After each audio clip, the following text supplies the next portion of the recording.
Sir అయితే ఇప్పుడు భారీ బడ్జెట్ సినిమాలు అంటే దాని పబ్లిసిటీ కూడా అంతే భారీగా ఉంటుంది సార్. కానీ చిన్న సినిమాల విషయం వచ్చేటప్పటికి పబ్లిసిటీ ఖర్చు ఎక్కువ ఉంటుంది కదా. సో దాన్ని మీరు ఎలాగా అంటే దాన్ని ఎలా పబ్లిసిటీ కోసం మీరు ఎలా ఆలోచిస్తారు ఇప్పుడు? అంటే ఇప్పుడు కొత్తగా వచ్చినోడికి ఏమీ తెలియక అనవసరం వేసి ఖర్చు పెడతారండి. మేము రెగ్యులర్ సినిమా తీసేవాళ్ళం, మాకు అయిన అవగాహన ఉంది కాబట్టి మేము పూర్తిగా ఏం చేస్తామంటే ప్రమోషన్, పబ్లిసిటీ రెండు ఉంటాయండి. పబ్లిసిటీ అంటే ఏంటి? టీవీలోని పేపర్లో వేసేదని పబ్లిసిటీ అంటారు. ప్రమోషన్ అంటే ఏంటంటే మన ప్రమోషన్ కింద ఆడియో ఫంక్షన్ చేయటం, లేదా టూర్లు వెళ్ళటం, ఇలాంటి వాటిని ప్రమోషన్ అంటారు. మినిమం సినిమాకు సినిమా చేయవలసిన పబ్లిసిటీ ఉంటుందండి. అంటే ఒక ప్రేక్షకుడి దగ్గరికి నేను సినిమా తీశాను అని తెలియాలంటే ఏం చేయాలి, అది మినిమం చేయాలి మనం. పెద్ద సినిమా మీరు అన్నట్టు అసలు ఏం చేయకపోయిన పర్లా. బాహుబలి లాంటి సినిమాకి అసలు పేపర్ కూడా యాడ్ కూడా ఇలా ఎందుకు వేయలేదంటే బాహుబలి వస్తుందనే విషయం భారతదేశం అందరికీ తెలుసు కాబట్టి వాళ్ళు ఎప్పుడు వస్తుంది అని అడుగుతారు తప్ప ఇలా చేశాడు అలా చేశాడు చెప్పక్కలేదు. మా చిన్న సినిమాకి ఏంటంటే తెలియాలి కాబట్టి. అంటే ఎగ్జాంపుల్ మన చిన్న సినిమా పరిధి చిన్నగా ఉంటుంది కాబట్టి చిన్న సినిమా అన్నారు. అంటే మనం ఒక 25 ప్రింట్లు రిలీజ్ చేస్తాం అనుకోండి, 25 థియేటర్లు ఎక్కడ రిలీజ్ చేస్తున్నామో చూసుకుని ఆ థియేటర్ సరౌండింగ్స్లో ఉన్న వాటి చోట మాత్రమే మనం వాల్ పోస్ట్ అంటించుకోవాలి. ఇప్పుడు మీరు దిల్సుఖ్నగర్ లాంటి చోట మనం సినిమా వెయ్యం అనుకోండి, వెయ్యినప్పుడు దిల్సుఖ్నగర్లో మీరు 1,00,000 రూపాయలు పెట్టి హోర్డింగ్స్ పెడితే ఉపయోగం ఉంది? ఆ దిల్సుఖ్నగర్ మీరు చూసి అయ్యో ఈ సినిమా వస్తుందని గబుక్కుని పరిగెత్తుకుని వచ్చి ఇక్కడ రారు. కాబట్టి మన థియేటర్కి ఒక 1 కిలోమీటర్ సరౌండింగ్స్లో ఉన్న చోట పబ్లిసిటీ చేసుకోవాలి. రెండు టీవీ యాడ్లు వేసేవాళ్ళం మేము.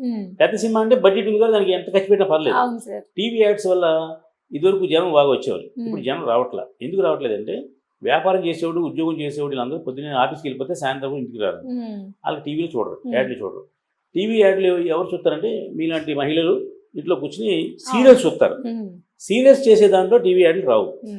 అది దీంట్లో 2 రకాల టీవీలు ఉంటాయండి. టీవీ 9లో సీరియల్స్ రావు, జెమినీ టీవీలోనూ మా టీవీలోనూ ఈ టీవీలోనూ ఇవి వస్తాయి. వాటిలో యాడ్లు రావు, వస్తాయి సినిమా యాడ్లు రావు, వేరే యాడ్లు వస్తాయి. గ్లాస్కో బాగుంది, లేకపోతే ఈ బిస్కెట్ బాగుంది, ఆ బిస్కెట్ బాగుంది అని వస్తాయండి. అందువల్ల మీకు సినిమాకు ఒక ట్రైలర్ మీకు మేము వేసినా మీరు చూసినా దాన్ని స్పందించరు. ఎందుకంటే మీరు సినిమా వచ్చే కస్టమర్ కాదు. సినిమాకి వచ్చేవాళ్ళు ఏంటంటే 25 to 35 లేదా 18 to 25 ఈ ఏజ్ ఉన్న వాళ్ళు సినిమాకి వస్తారు చిన్న సినిమాకి.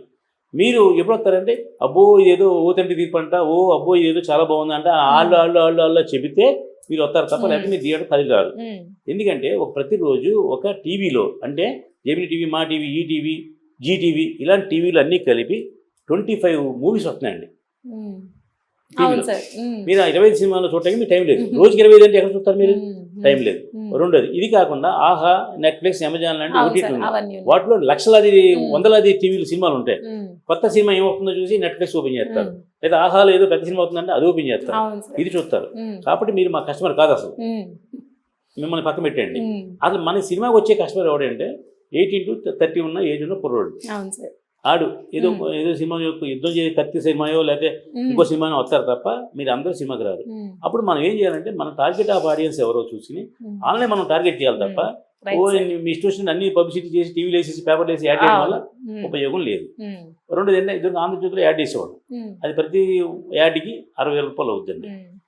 ఆ యాడ్ ఎవరి కోసం అంటే ప్రేక్షకుల కోసం కాదు, అది ఓన్లీ డిస్ట్రిబ్యూటర్ కోసం, ఎగ్జిబిటర్ కోసం. ఎందుకంటే ప్రేక్షకులు అందరూ ఆంధ్రజ్యోతి కొనరండి. మీరు ఈనాడు కొనొచ్చు, వార్త కొనొచ్చు, కూడా కొనొచ్చు. మేము ఆంధ్రజ్యోతిని ఎందుకు చేస్తామంటే ఓన్లీ డిస్ట్రిబ్యూటర్స్, ఓన్లీ ఎగ్జిబిటర్స్ మాత్రం ఆంధ్రజ్యోతి కొంటారు ఖచ్చితంగా. కాబట్టి మేము దాంట్లో వేస్తాం యాడ్. ఎందుకు వేస్తామంటే ఓహో ఈ సినిమా జనవరి 16 తారీఖు వస్తుంది అని తెలిసింది అనుకోండి, ఆ ఎగ్జిబిటర్ ఆలోచిస్తాడు ఈ సినిమా ఎవరి దగ్గర ఉంది, డిస్ట్రిబ్యూటర్ ఎవరని. కింద డిస్ట్రిబ్యూటర్ పేరు ఉంటుంది, ఓహో దిల్ రాజు గారి డిస్ట్రిబ్యూషన్. ఆ దిల్ రాజు గారి దగ్గరికి వెళ్ళి ఏమన్నా ఆ సినిమా మాకు 16 తారీఖు మాకు ఇవ్వండి అని అడుగుతారు. అంటే ఆ యాడ్ మేము వేసిన పర్పస్ ఏంటంటే ఎగ్జిబిటర్, డిస్ట్రిబ్యూటర్ కోసమే తప్ప ప్రేక్షకుల కోసం కాదు. ఇంకా మెట్రో స్టేషన్ దగ్గర యాడ్ న్యూస్ ఉంటుంది అక్కడ, అది ప్రేక్షకుల కోసం. ప్రేక్షకుడు మెట్రో నుంచి ఎలా వెళ్తూ ఓహో భలే ఉంది, ఏదో సినిమా పోస్టర్ బాగుంది, ఇలా వెళ్తే ఇక్కడ పోస్టర్ చూసి బాగుంది అని ఆర్డర్ రావాలి తప్ప మిగతా వాళ్ళు రారు. అందువల్ల ఇప్పుడు మనం కస్టమర్ కోసం వేసే యాడ్ ఏ జోనర్ మనకి టికెట్ టికెట్ ఉంది వాళ్ళ కోసం వేసినప్పుడు ఆలోచిస్తే మన చక్కటి ఆన్సర్ ఉంటుంది. ఎంత చెప్పాను కదా, ఎక్కడో థియేటర్ ఉంటే ఎక్కడో ఎత్తే మీరు అక్కడ జనం పరిగెత్తి రారు. ఇప్పుడు పెద్ద సినిమా కంటే వాళ్ళకు పెద్ద సినిమా కూడా మీరు ఎక్కడో తిరిగి రావట్లా, మీ పక్క థియేటర్ ఉంటుంది. అది మీ ఇంటి చుట్టుపక్కల ఏ థియేటర్ ఉందో ఆ థియేటర్లో పెద్ద సినిమా గ్యారంటీ ఉంటుంది. ఇది. రెండోది ఏంటంటే కొంతమంది సినిమాకి వెళ్ళే వాళ్ళు యాడ్ చూసి పేపర్ చూసి వెళ్తారండి. ఆ థియేటర్కి వెళ్తారు, ఇవాళ సినిమాకి వెళ్తారు. ఆ థియేటర్ 4 పోస్టర్స్ ఉన్నాయి. ఏది ఎవరో చిరంజీవికి, బాలకృష్ణ, నాగార్జునది కొత్త సినిమా. దేనికి వెళ్దాం, సరే ఇది బాగుంది దీనికి వెళ్తాం తప్ప మీరు కొత్త సినిమాకి వెళ్ళడానికి ఆలోచించరు. కాబట్టి ఆ సినిమాకి మనం పాజిటివ్ ఇవ్వక్కర్లేదు, దానికి ఖర్చు పెట్టక్కర్లేదు. ఇంకా అవన్నీ 3 ఫుల్ అయిపోయి మళ్ళీ ఇంటికి వెళ్తే మన టైం దొరకదులే ఏదో చూసేద్దామని అనేలాంటి వాళ్ళు ఎవరో 2-3 రావాలి. లేదా ప్రేమ జంటలు ఉంటాయండి. ఆ సినిమాలో జనరల్గా రష్గా ఉంటుంది, మాడకుండా కుదరదు, ఏదైతే ఖాళీగా ఉంటుంది ఇక్కడ కూర్చుందామని లవర్స్ ఇద్దరు కూర్చొని మాడుకుంటాకి ఆ థియేటర్ ఉపయోగపడుతుంది. ఇలాంటి టికెట్ కొన్ని ఖచ్చితంగా ఇలాంటి వాళ్ళు ప్రతి థియేటర్లో 10-15 మంది ఉంటారు. ఈ 10-15 టికెట్లు అది వస్తాయి. ఎందుకంటే వాళ్ళకి ఏమంటుందని ఫెసిలిటీ మాడుకుంటాకి. లేదంటే అత్తగారితో దెబ్బలాడుకున్న కోడలతో దెబ్బలాడుకున్న అత్తగారు, రోజు ఇంటికట్టు ఉంటే మా అత్తగారు నాకు గొడవ అవుతుంది, 3 గంటల సేపు నేను బయటికి వెళ్తే నేను ఆ సినిమా చూస్తే అట్లీస్ట్ నాకు అత్తగారు గోల వెళ్తుంది అనుకునేవాడు వస్తారు. ఇలాంటి ఆడియన్స్ కోసమే ఈ ఖాళీగా ఉన్న థియేటర్ వస్తారు. ఇది జోక్ కాదని నిజమేది, ఇది మై అనాలిసిస్ అనమాట. ఇలాగా చిన్న సినిమాకి ప్రేక్షకులు దూరం అయిపోతారు. ఉన్న ప్రేక్షకులు మనం ఆకట్టుకుని ఎలా రప్పించుకోవాలో మనం చూసుకుంటే ఆ ప్రమోషన్ అనేది అంత అక్కర్లేదు. ఇప్పుడు పెద్ద సినిమా అనుకోండి, ఒక చిరంజీవి గారి సినిమాకి ₹1 కోటి పబ్లిసిటీ ఉంటుంది బడ్జెట్. ఈ చిరంజీవి బాలకృష్ణ నాగార్జున సినిమా నుండి ₹1 కోటి ఉంటుందండి. నెక్స్ట్ రేంజ్కి ఒక 50 లక్షల పబ్లిసిటీ బడ్జెట్ ఉంటుందండి. మాలాంటి సినిమాలకి అంటే మేము తీసే చిన్న బడ్జెట్ సినిమాలకి అంటే కొత్త హీరో కొత్త డైరెక్టర్ అని తీసే సినిమాలకి ఒక 5 లక్షలు చాలు బడ్జెట్. ఈ 5 లక్షలు ఎవరికి? ప్రేక్షకులు అక్కలేదు, డిస్ట్రిబ్యూటర్ కోసం, ఎగ్జిబ్యూటర్ కోసం, మిగిలిన బ్యాలెన్స్ ఏమంటే ఈ ప్రేక్షకుల కోసం ఇలా ఖర్చు పెడతాం. ఇప్పుడు ఏదో అనంతపూర్లో కాలేజీ ఉంది, ఆ కాలేజీలో మేము ఒక చిన్న క్యాంపెయిన్ వేస్తాం. ఆ కాలేజీలో స్టూడెంట్స్ అందరూ ఆ హీరో హీరోని కొత్త వాళ్ళని చూస్తారు.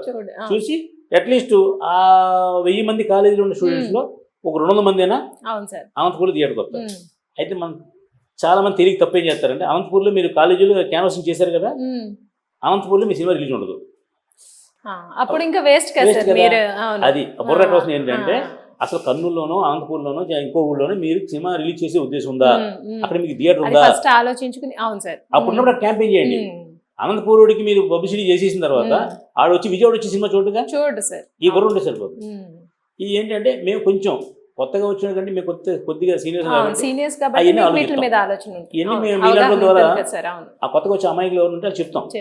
మీ సోదంతా మేము ఎందుకు చెప్తున్నామంటే నా తెలియదు మీకు ప్రదర్శించే కాదు, అట్లీస్ట్ మీ ఛానల్లో ఇంటర్వ్యూ చూసి ఎవడైనా అదే నిజమే కదా ఇది అని అనుకుని డబ్బు వేస్ట్ చేసుకుని ఉంటారు. నెక్స్ట్ టైం ఆ తప్పులు చేయకుండా వాళ్ళు ప్లాన్ చేసుకుంటారు.